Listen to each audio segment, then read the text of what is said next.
is no better feeling than getting out of your house in a city, walking to your kitchen garden and plucking your own vegetables which you will get to enjoy, knowing very well where they come from, the soil you've used, no chemicals. It's just awesome. Welcome to a little urban garden, guys. If it's your first time here, but for my subscribers, this now has become our base. So guys, for the previous video, you've been seeing me plant shopping. We were also preparing the garden, and today we finally got to plant because actually the rains are here and it is so surreal. We've planted a lot of vegetables, we've planted kales, we've planted the spring onions, we've planted spinach, and we've planted managu. What is managu called in English? Somebody help me on the comment section, my Kenyan peeps. And we've also planted the spider plant.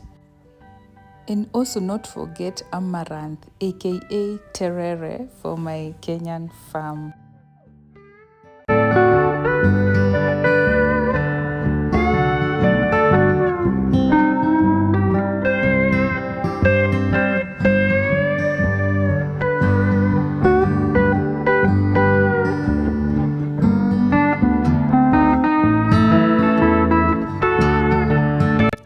Currently our pawpaws are all out and I'm sure they will grow again. You saw the huge ones that we harvested recently.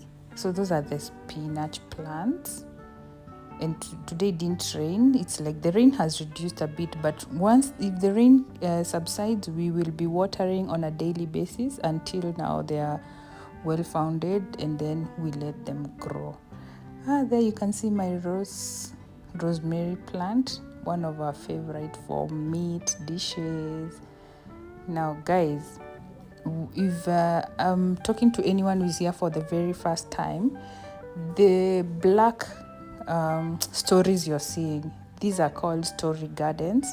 And for the sake of our new people here, this is what I used. My space is very small because as I said, we are in the urban area and we don't have shambas there.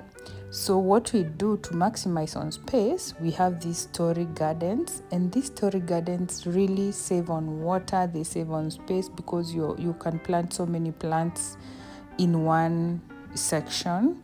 And the other beauty about it is that they are very, very affordable.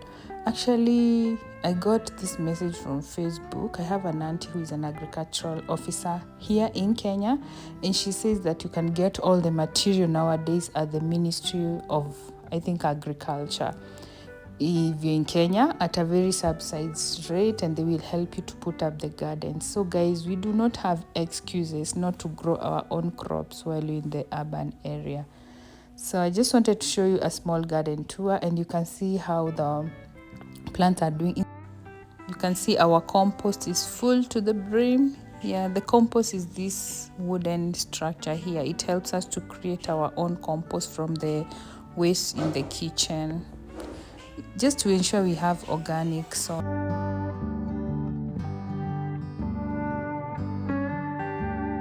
Even these hanging plants, sometimes we struggle to water them, and now that it's raining, they are flourishing. Something else is bamboo. They are doing so well, and we really enjoy having this green space in our urban area. As I repeat all the time, why do I do these videos? Is to encourage somebody out there. If you're living in a city and you can make use of your space as little as it is. Your corridor, if you don't have a kitchen garden, if you're in an apartment, your back here, your corridor, maybe your kitchen balcony, you can put some sacks and put some vegetables. Even if you have a big like front balcony, you can put one of these story gardens. My exciting moment is when someone tells me, wow, I started it and now I'm eating my own vegetables. So we can do this. Challenge yourself and see what you can do, if that is in case you love organic farming.